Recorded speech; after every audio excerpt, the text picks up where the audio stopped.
एक बार फिर से लेकर हाजिर हैं प्रतापगढ़ जिले की दिन भर की बड़ी खबरें। खबरों की शुरुआत करें इससे पहले आप सभी से एक निवेदन है कि यदि आपने अभी तक ग्लोबल भारत न्यूज को लाइक और सब्सक्राइब नहीं किया तो आज ही कर लें, जिससे आपको सभी नोटिफिकेशन सबसे पहले मिलती रहें। चलिए देर न करते हुए रुक करते हैं आज की पहली बड़ी खबर। शुरुआत सदर इलाके खबर से करते हैं, जहां उत्तर प्रदेश में भीषण गर्मी के बीच बिजली का संकट गहराया। एक तरफ पारा 45 डिग्री के पार है, दूसरी तरफ प्रतापगढ़ के लोग अंधेरे में दिन काटने को मजबूर हैं। भूपिया मोड़ ट्रांसमिशन में हुई एक बड़े ब्लास्ट ने पूरे जिले की व्यवस्था की पोल खोलकर रख दी। दरअसल प्रतापगढ़ बिजली विभाग के दावों और हकीकत के बीच का अंतर जनता के पसीने से साफ झलक रहा है। दहिलामऊ सब स्टेशन हो या जिले के अन्य उपकेंद्र, जर्जर इंफ्रास्ट्रक्चर और ओवरलोडिंग के कारण फॉल्ट होना अब रोज की बात हो गई है। आलम यह है कि उपभोक्ता बिजली बिल तो समय पर भर रहे हैं, लेकिन उन्हें बिजली बमुश्किल 10 से 15 घंटे ही मिल पा रहा है। संकट तब और गहरा गया जब गुरुवार रात भूपिया मऊ स्थित 220 केवी ट्रांसमिशन परिसर में 33 केवी आपूर्ति के पैनल में लगा प्रेशर करंट ट्रांसफार्मर अचानक ब्लास्ट हो गया। इस तकनीकी खराबी ने करीब 13 विद्युत उपकेंद्रों की कमर तोड़कर रख दी। रात 9 बजे से शुरू हुआ बिजली का यह संकट अगले 5 घंटों तक पूरे जिले को अंधेरे में धकेलता रहा। भीषण गर्मियों के बीच बिजली गुल होने से लोगों का जीना मुहाल हो गया है।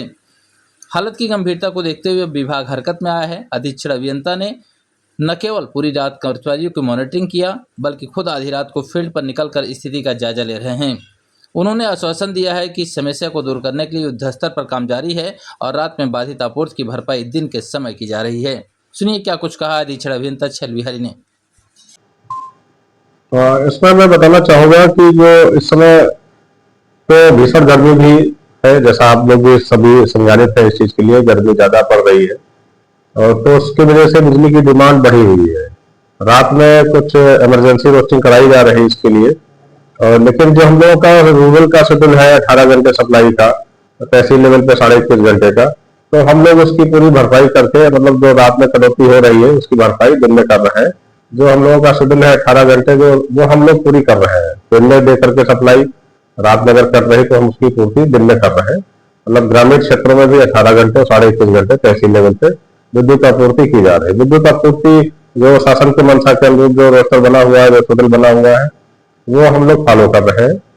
रात में इमरजेंसी रोस्टिंग हो रही है थोड़ी सी अभी। सर, अपने कर्मचारियों को भी आपने दिशा निर्देश? हाँ बिल्कुल, हम लोग इसमें रात में भी पेट्रोलिंग करा रहे हैं, रात में भी बिजली घरों का निरीक्षण किया जा रहा है, और कहीं अगर छोटी मोटी फॉल्ट आती है रात में भी हम लोग उसको अटेंड करा रहे हैं। मैं खुद ही रात के 1:30 से 2 बजे तक जगता हूँ और प्रॉपर उसकी मॉनिटरिंग करते हैं। हम लोगों ने ग्रुप बना रखा है, व्हाट्सएप ग्रुप बना रखा है। इसमें 2 तरीके के व्हाट्सएप ग्रुप बने हुए, एक तो जो हर बिजली घर पे जेई है, जेई ने अपने स्तर से ग्रुप बनाया है, उसमें वहाँ के ग्राम प्रधान और सम्मानित उपभोक्ताओं को भी उसमें जोड़ा गया है।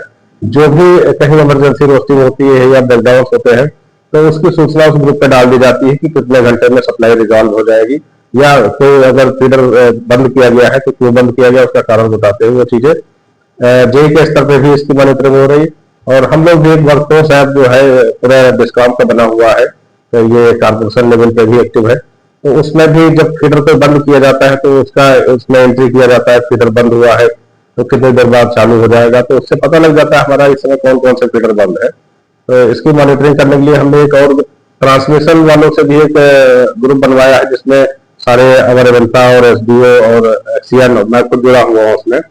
उस पर हमारा एक मैसेज मिलता रहता है हम लोगों को कि अगर कहीं इमरजेंसी रोस्टिंग हो रही है तो किस ग्रुप में कितने घंटे के लिए हो रही है और कब नॉर्मल होगा, तो वो हम लोगों को प्रॉपर एक मैसेज मिलता है, और उससे हम प्रॉपर इसी तरीके से पब्लिकली भी कम्युनिकेट कर पाते हैं कि इतने घंटे बाद सप्लाई नॉर्मल हो जाएगी या इतने घंटे के लिए रोस्टिंग कराई गई है इमरजेंसी। भूपिया मोड़ ट्रांसमिशन ब्लास्ट हुआ था 13 भूपिया मोड़ में एक रात को 22:10 पे एक सीटी ब्लास्ट हुई थी। तो उसको हम लोगों ने 23:33 पे रिजॉल्व कर लिया था। 1 घंटे 20 मिनट की सप्लाई डिस्टर्ब हुई थी। हम वहाँ पे एक्सीएन एसडीओ अवर अभियंता सारे वहाँ उनकी मौजूदगी में लाइन स्टाफ के द्वारा रात में ही काम करा करके हम लोगों ने सप्लाई सुचारू कर दी थी।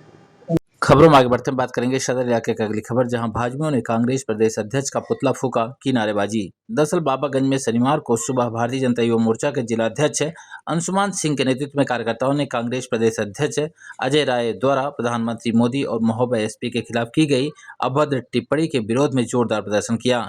कार्यकर्ताओं ने कलेक्ट्रेट के समक्ष उनका पुतला दहन कर माफी की मांग की। भाजपाइयों ने इसे कांग्रेस की हताशा और अमर्यादित भाषा करार देते हुए कड़ी निंदा की। इस दौरान तमाम भारतीय जनता युवा मोर्चा के कार्यकर्ता और पदाधिकारी मौजूद रहे।